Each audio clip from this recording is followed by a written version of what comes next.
hagaag dhegeystayaal imakana waxaa ku soo dhawaataan qaybtii saddexaad barnaamijyadii taariikhda Soomaalida aanu kaga warramaynay.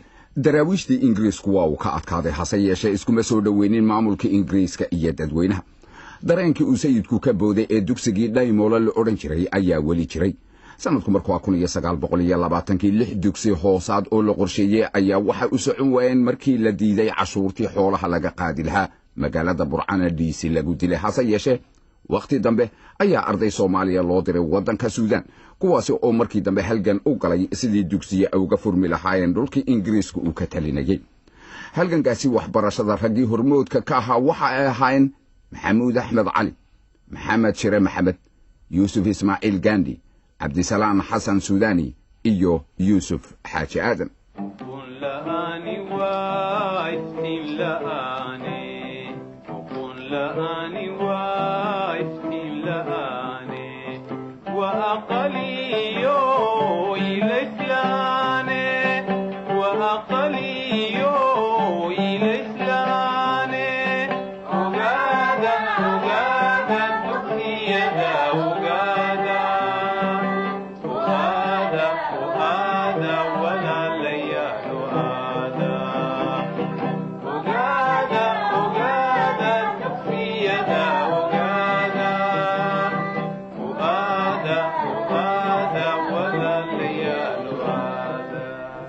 haddaba bishii Sebtembar sanadkii 1930 ayaa kadib markii Talyaanigu ku adkaystay ayaa waxaa la dhamaystiray calaamadinta soodinta u dhaxaysay dhulka Soomaalida inta Talyaanigu xukumayay xilligaasi.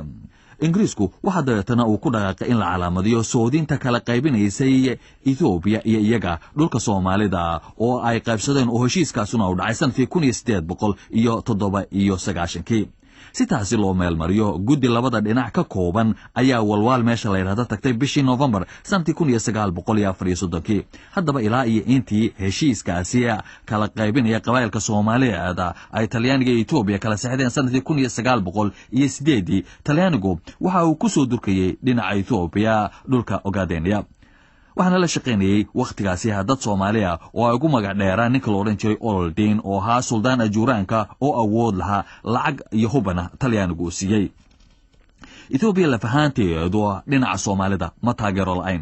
waxa ka mid ahaa Cumar Samataro oo Talyaaniga ku weeraray Ceelbuur sanadkii 1926 una gudbay dhinaca Ethiopia markii dambe. goobtaasi dabadeetana waxa isku dhacay ciidamadii Talyaanigu lahaa ee fadhiyay iyo qaar ka socday Ethiopia.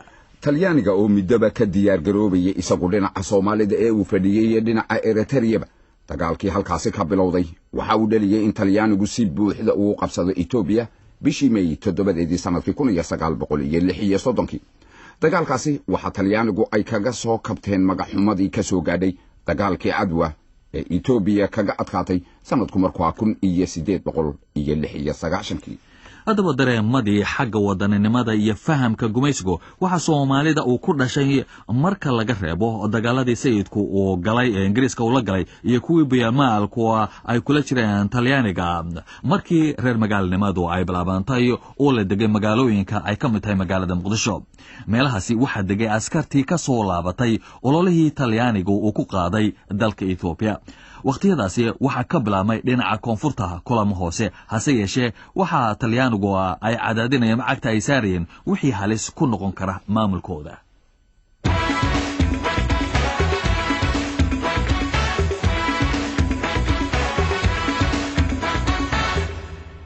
dhinaca Somaliland dhaqdhaqaaq ka lamid ah ayaa ka bilaabmay oo ay ka dambeeyeen xiriirkii cadan la lahaa iyo mujtamacyadii badmareenka ahaa ee deegaankaasi u dhashay. waxa kale oo weli ka sii jiray dareenkii halgankii daraawiishta. waxa dardar iyaguna sii galay dadkii wax ku soo bartay Suudaan iyo Cadan. dadkii baraarujinta sameynayay xilligaasi waxa ka mid ahaa Xaaji Faarax Omar oo ka mid ahaa shaqaalihii maamulka Ingiriiska. hase yeeshee markii dambe guubaabadiisii awgeed markii loo adkeysan waayay Ingiriisku uu masaafuriyay magaalada Cadan. markii uu Cadan tageen Xaajigu halkii ayuu ka sii waday isagoo jaraa'idka wax ku qoraya jiray araajina u soo gudbin jiray xukuumadda Ingiriiska uu ku sheegayo mowqifka iyo aragtida dadka Soomaalida. sanadkii 1935 dad u badnaa ganacsata yaryar ayaa magaalooyinka Berbera, Burco iyo Hargeysa ka bilaabay urur siyaasi ah. waxa xilligaasi soo baxay urur la oran jiray SNS Somali National Society oo ujeedadiisu ahayd horumarinta waxbarashada iyo wax ka qabashada khilaafka qabaa'ilka.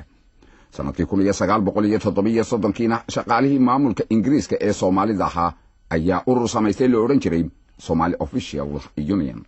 markii haddaba uu bilaabmay dagaalkii labaad ee adduunyada bishii August sanadkii 1940 ayaa Talyaanigu Ingiriiska ka qabsaday dhulka Somaliland oo Ingiriisku uu ka talinayay hase yeeshee muddo 7 bilood oo kaliya ayuu haystay. Ingiriiska ayaa markaasi qabtay labada qaybeed oo Soomaalida markii dambe waqtigaasi Ingiriisku haystay koonfurta Soomaaliya dhaqdhaqaaqyo ayaa ka bilaabmay siyaasadeed kii ugu xooga roona uguna muhiimsana waxa uu ururkii la oran jiray Somali Youth Club amaba SYC oo bishii May 13keedii 1943 laga furay magaalada Muqdisho kadib markii muddo 7 ah laga xaajoonay furitaankiisa iyo dastuurkiisaba sarkaalkii xagga siyaasadda ugu qaabilsana Ingiriiska ee waqtigaasi halkaasi fadhiyay. naadigaasi waxa uu ka koobnaa 13 xubnood. dhiirigelinta ururkaasi raggii ugu xooga badnaa waxa ka mid ahaa Cabdulqaadir Sakhaawadiin, Yaasiin Xaaji Cismaan Sharmaarke iyo Xaaji Maxamed Xuseen. 3 sano kadib waxaa rasmi ahaan xubno uga ahaa 25,000 oo qof. sanadkii 1947 waxaa naadigii SYC uu isu bedelay SYL waxaana uu laama ku yeeshay Ogaden, Hawd, British Somaliland iyo Kenyaba. SYL waxa ay bilowday dugsiyo waxaana la dhiirigeliyay fartii Cismaaniyada oo yeelatay muhiimad wadaninimo. aw jaamac Cumar Ciise ayaa inooga warramaya. waa nimankii leegada curiyay 13 leegada ayaa la yiraahdaa. 13 nin weli kama maqal idaacadaha gobolladay ka kala yimaadeen. aan isweydiinay ma reer xamar bay ahaayeen, ma reer galbeed bay ahaayeen, ma reer bari bay ahaayeen. 3 nin waxay ahaayeen reer Banaadir, Cabdulqaadir Sakhaawadiin, Xaaji Maxamed Xuseen, Dheere Xaaji Dheere. 3daasu reer xamar bay ahaayeen, reer Banaadir baa la oran jiray. 4 waxay ahaayeen reer Mudug, Yaasiin Xaaji Cusmaan, Daahir Xaaji Cusmaan, Maxamed Xirsi Nuur, Cali Xasan Maxamuud. 4taasna waxay ahaayeen reer Mudug. 3na waxay ahaayeen Shabeellaha Dhexe, Jowhar iyo aagaas ayaan u jeedaaye. Maxamed Cali Nuur, Cismaan Geedi Raagi, Maxamed Faarax Ilowle. 3daasuna waxay ahaayeen Shabeellaha Dhexe. 3na waxay ahaayeen gobolka Shabeellaha Hoose. waa Maxamed Cusmaan Baarbe iyo Hudow Macal Cabdille. ninna wuxuu ahaa gobolka Togdheer koonfurta magaalada Burco, Maxamed Xaaji Cabdullaahi Xayeesi. Ingiriiskay u tageenoo waxay yiraahdeen waxaad noo ogolaataa meel kilaab ah oo aanu ku sheekaysano waxna ku baranno. maxaa yeelay dawladdii militariga ahayd oo Ingiriiska ahayd ee markaa dhulka joogtay ayaa waxay doonaysay niman dhalinyaro ah oo wax la baro oo xafiisyada iyo ka shaqeeya. dhibaato kale ma kulmina waa u ogolaaday. marka waxay soo saareen 4 qodob oo waaweyn. qodobka u horeeya waxa markii horeba waa ugu jiray wax tacasub qabaliya inaan la sheegin, wax kala soocidi inay jirin, wax dariiqooyin ah oo la kala sheegtaa inay jirin, wixii ummadda kala kaxaynaya oo dhan oo tafarruq keenayana in lala dagaalamo. xuquuqda Soomaalida meel ay joogtaba in la raadiyo. 5 Soomaali ee kala goobaan in la isu keeno. isticmaalku meel joogaba in laga hortago oo dhulka laga saaro. gobonnimo iyo istiqlaal si lagu gaaro in habkeed loo dagaalamo. 5 qodob ayay markii hore dhigeen. xillidaasi Ingiriisku uu wada talinayay Soomaalida ee dagaalkii labaad kadib Ethiopia waxa markaaba ay ku jirtay in loo soo celiyo reserve area dhulka la yiraahdo oo markaas heshiis ay kula gashay Ingiriiska sanadkii 1942 iyo 1944 heshiiskaasi oo Ingiriiskuna ogolaaday.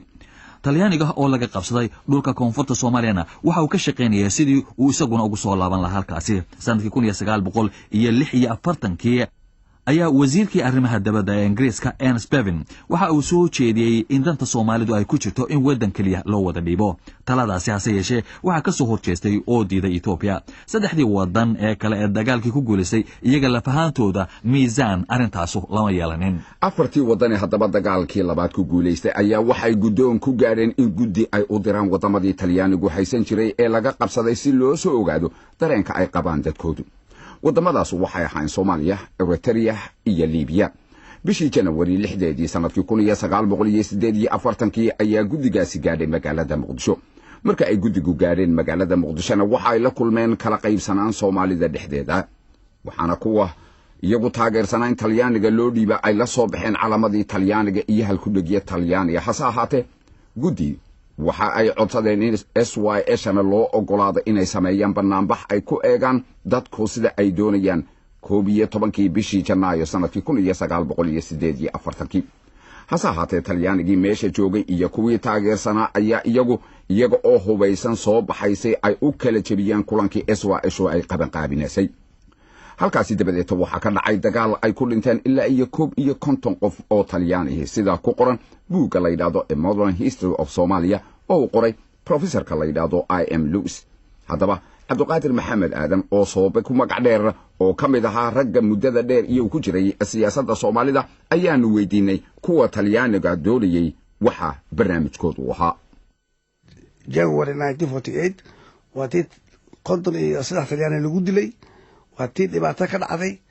halkii waa la noqday maxay dhibaatadu ka dhacday la isku dilay waxa la isku dilay groupkii watay Talyaaniga iyo groupka leegada oo qeylinayso oo lama suurtooyso iyo iska hor yimaadeen marka qoladan Talyaaniga wadata yahaan horta markaas conference la dhigi waa kuwa adeesha hasaabti kala isu tagtay ahayn maxay doonayeen Talyaani doonayeen tan waxay ku doonayaan muddo 3 sano inuu sii hayo inuu yaraan al aqal yani ay la noqdo 3 sano kadib gobonimada la siiyo saasay wateen kontonkii yaa waxa la gooyay November inuu Talyaani meesha joogo 10 sano istiqlaal dadka gaarsiiyo maxaa keenay in Talyaaniga loo dhiibo markii la warsaday liida Talyaani rabtaan laga waxay warsatay 4 power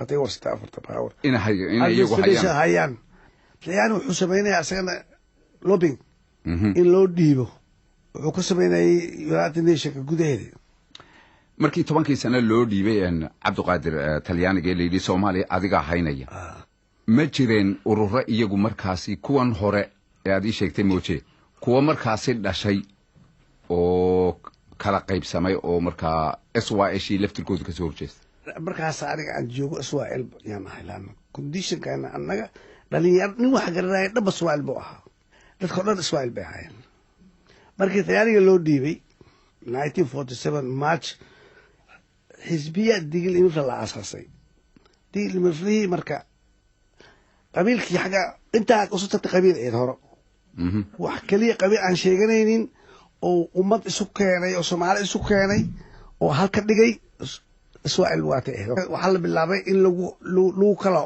kala ordo istiqlaalkii SYL waxa ka soo daahiray aniga tayda aragtadayda qabiilnimo aniga waxaan ahaa ragga u horeeyay oo SYL ka tagay sanadkii 1951 bishii November haddaba sanadkii 1949 ayaa golihii guud ee Jimciyadda Qurumaha ka dhaxaysa muddo 10 sanadood u xil saaray Talyaanigu inuu xukumo koonfurta Soomaaliya 1948 ayaa Ingiriisku isna go'aan ku gaadhay in dhulka Soomaalida ee maanta ka tirsan Ethiopia uu ku wareejiyo sidii ay dhigeen heshiisyadii labada dhinac dhexmaray sanadihii 1942 iyo 1944 go'aankaasi oo jigjiga laga dhawaaqay waxa ka dhashay rabshadahaasi oo ay ku dhinteen dad tiradooda ay gaadhiso ilaa 25 qof oo Soomaaliya hase yeeshee 23 bishii September sanadkii 1948 ayuu Ingiriisku Ethiopia ku wareejiyay dhulkaasi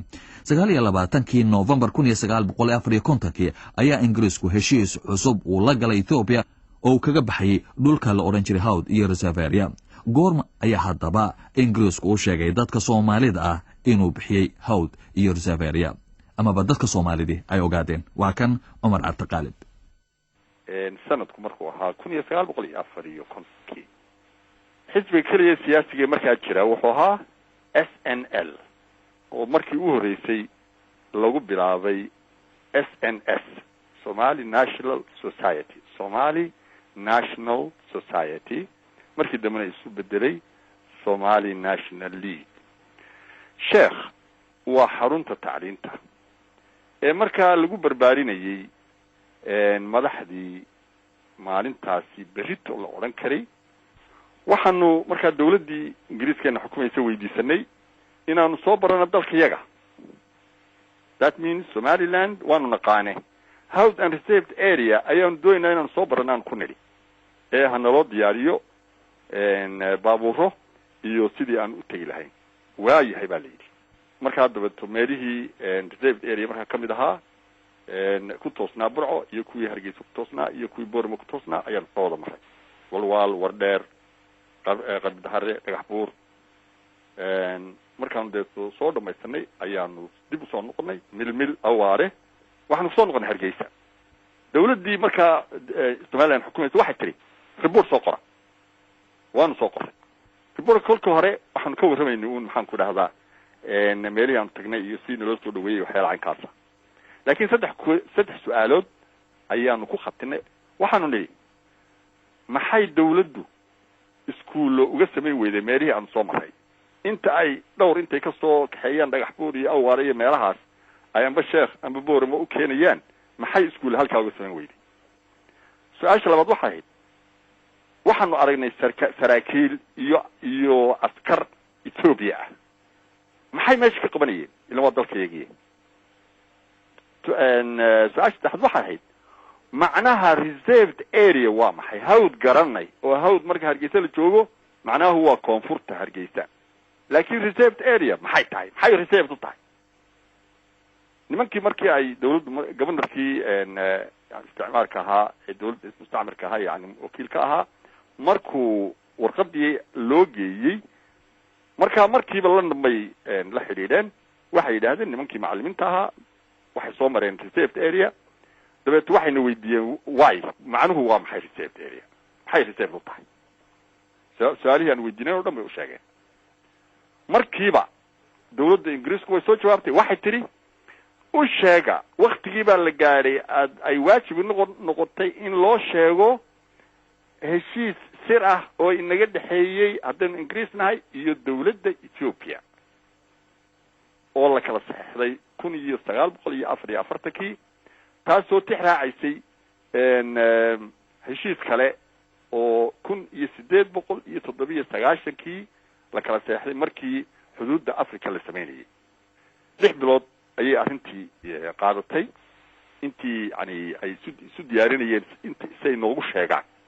maalintii dambe ayaa barasaabka naftiisu ku dhawaaqay 28 February 1955 28 February 55 ayaa lagu dhawaaqo la yidhi dhulkaa la yidhaahdo hawd iyo reserved area malihidin Ethiopia ayaanu ku wareejinay. intaas markay dhacday magaalo kasta waxa laga sameeyey mudaharaad. ninkii hadlaabana uu ku halqabsaday wuxuu yidhi Ingiriiskuuna khiyaameeyey. waxa dhacday dadkii Soomaaliyeed shacbigii inuu kacay. markaas waxa la diyaariyey wafdi la yidhi lana loo diro.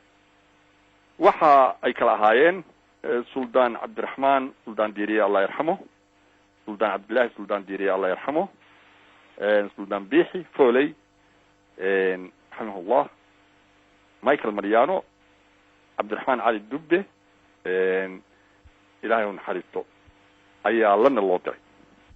sidii aan horeba u sheegnay 29 bishii November sanadkii 1954 ayaa Ingiriisku saxeexay heshiis cusub oo la galay Ethiopia oo uu kaga soo baxay hawd iyo reserved area dhulkii la oran jiray. mudaharaadyo ballaaran ayaa ka dhacay Somaliland oo lagu diidan yahay dhulka Ingiriisku uu wareejiyay. waxaana markiiba la qaban qaabiyay wufuud in loo diro London iyo New York.